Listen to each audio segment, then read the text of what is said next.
Di sini saya akan menjelaskan tentang teori perkembangan konseling integratif. Pembahasan pertama yang saya akan jelaskan adalah tentang tokoh perkembangan konseling integratif. Ada terdiri dari 3 tokoh perkembangan konseling integratif. Yang pertama ada Paul Walswijk. Dia adalah seorang psikolog dan filsuf di Australia, Amerika. Dia lahir pada tanggal 25 Juli 1953 di Villach, Austria, dan dia meninggal pada tanggal 31 Maret 2007 di Palo Alto. Ia meninggal pada saat usianya beranjak 83 tahun. Dan Walswijk dianggap sebagai salah satu tokoh utama dalam perkembangan pendekatan konseling integratif, terutama dalam konteks terapi, sistem keluarga atau yang kita kenal dengan family system terapi. Walswijk mengembangkan teori pendekatan yang dikenal sebagai interaksionisme simbolik atau konstruktivisme radikal. Walswijk juga dikenal dengan konsep paradoksikal intervensi atau intervensi paradoksikal.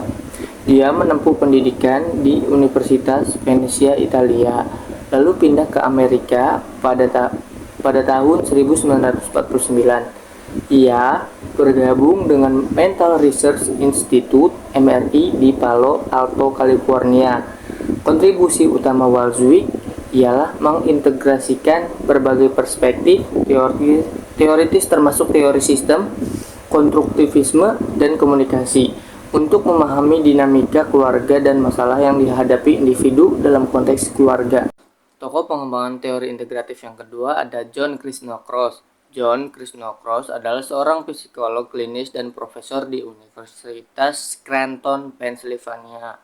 Ia memperoleh gelar PhD dalam psikolog klinis dari Universitas Rhode Island pada tahun 1979.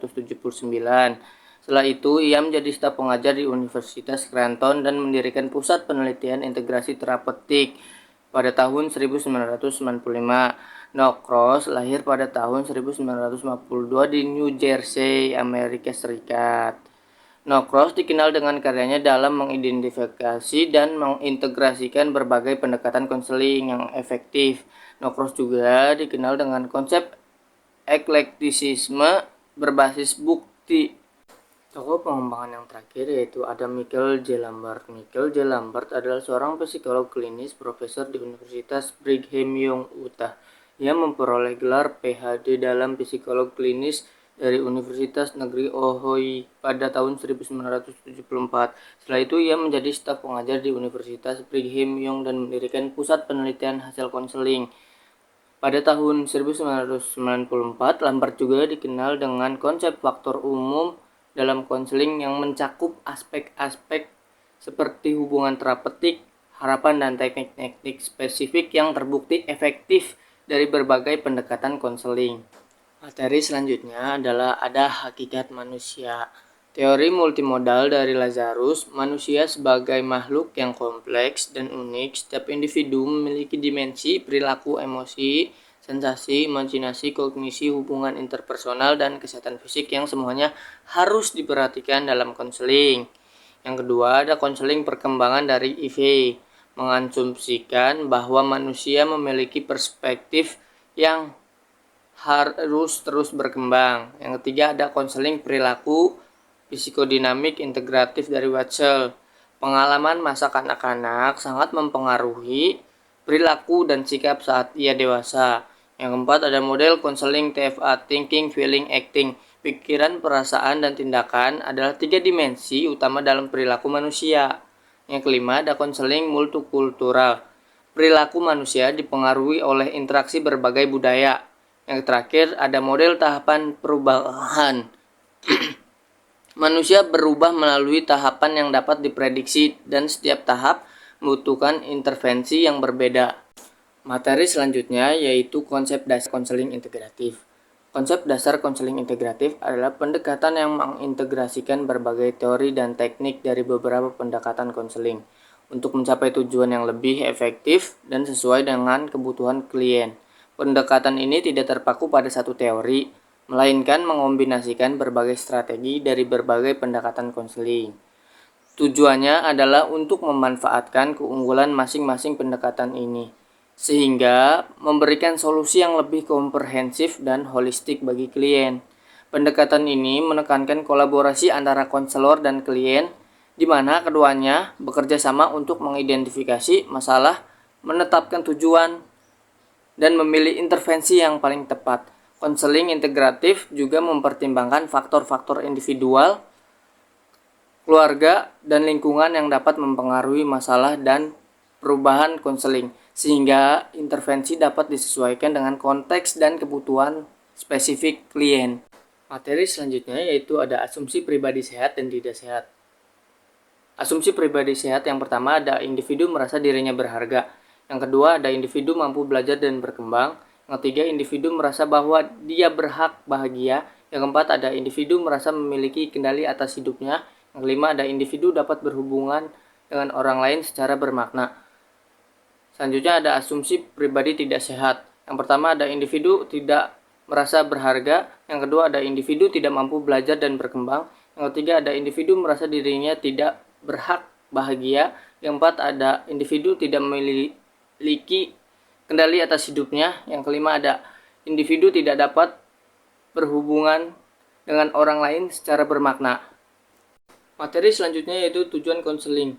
Tujuan konseling integratif adalah untuk mendorong konseli untuk belajar keterampilan baru dan konsisten mengaplikasikan keterampilan tersebut untuk menyelesaikan masalah dalam kehidupan. Tujuan akhir dari konseling integratif adalah agar konseli menjadi terampil, mandiri, dan bertanggung jawab untuk mengatasi tantangan hidup baik saat ini maupun masa depan. Konselor membantu klien mengembangkan integritasnya pada tingkat tertinggi, yang ditandai dengan aktualisasi diri dan integritas yang memuaskan. Materi selanjutnya yaitu peran dan fungsi konselor. Konselor berperan sebagai instrumen bagi klien, hadir dalam dunia klien dengan sikap peduli, tulus, hormat, penerimaan, dan pengertian. Hal ini memungkinkan klien merasa lebih bebas dalam menentukan perubahan bagi dirinya. Peran utama konselor didasarkan pada kepribadiannya dalam perilakunya, bukan teknik yang digunakan. Fungsi konselor adalah menciptakan iklim terapeutik yang mendukung pertumbuhan klien dan membantu klien mengeksplorasi aspek-aspek hidup yang sebelumnya diingkari atau didistorsi. Materi selanjutnya adalah tahap-tahap konseling integratif. Tahap awal konseling meliputi membangun hubungan baik dengan konseli, mengidentifikasi dan mendefinisikan masalah, melakukan asesmen dan penempatan kontrak, menciptakan suasana yang nyaman dan suportif. Selanjutnya ada tahap menengah atau inti konseling, seperti melaksanakan kesepakatan yang telah dibuat di tahap awal, melakukan proses konseling sesuai dengan masalah yang dihadapi, dan konselor harus memiliki kemampuan mengidentifikasi masalah. Yang ketiga ada tahap akhir konseling, meliputi memutuskan perubahan yang sesuai dan mentransfer pembelajaran, membantu konseling mengimplementasikan perubahan yang diinginkan, mengakhiri relasi konseling dengan baik, melakukan refleksi proses konseling, dan merumuskan kesimpulan, membantu konseling menyusun program kegiatan untuk mencapai perubahan serta menjaga komunikasi dan hubungan baik dengan konseli. Materi selanjutnya adalah Family System Therapy. Family System Therapy integratif adalah pendekatan terapi yang menggabungkan prinsip-prinsip dari terapi sistem keluarga dengan berbagai teknik dari berbagai aliran psikoterapi untuk menangani masalah yang dihadapi oleh keluarga secara keseluruhan.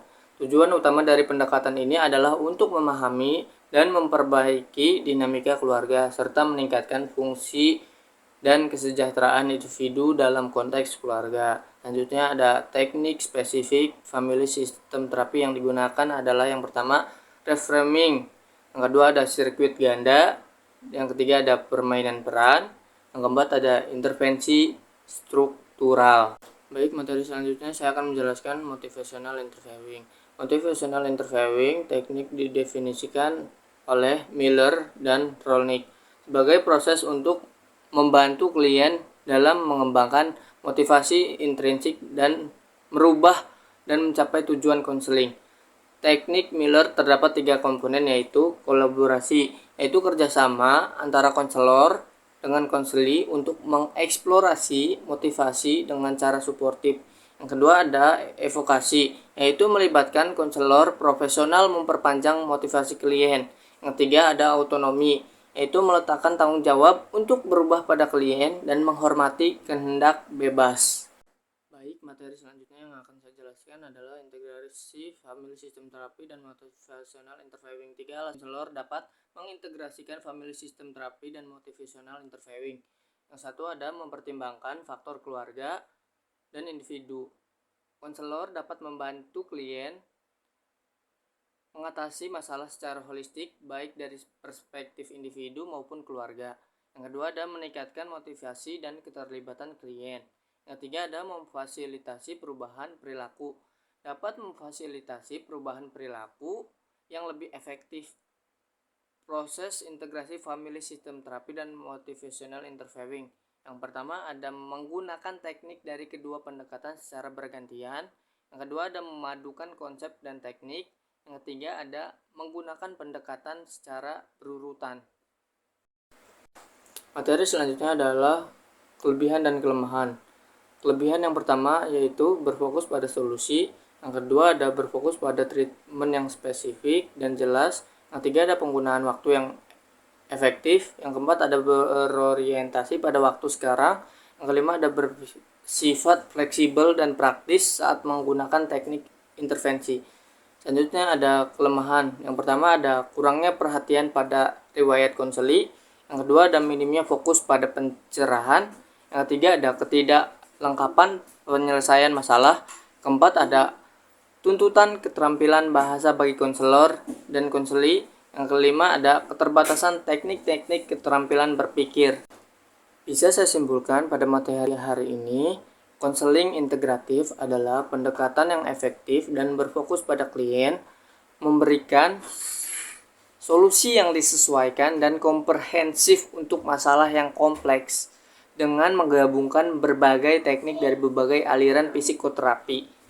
Pendekatan ini mampu menyediakan dukungan yang holistik dan fleksibel, membangun klien mencapai kesejahteraan, perubahan positif dalam hidup mereka.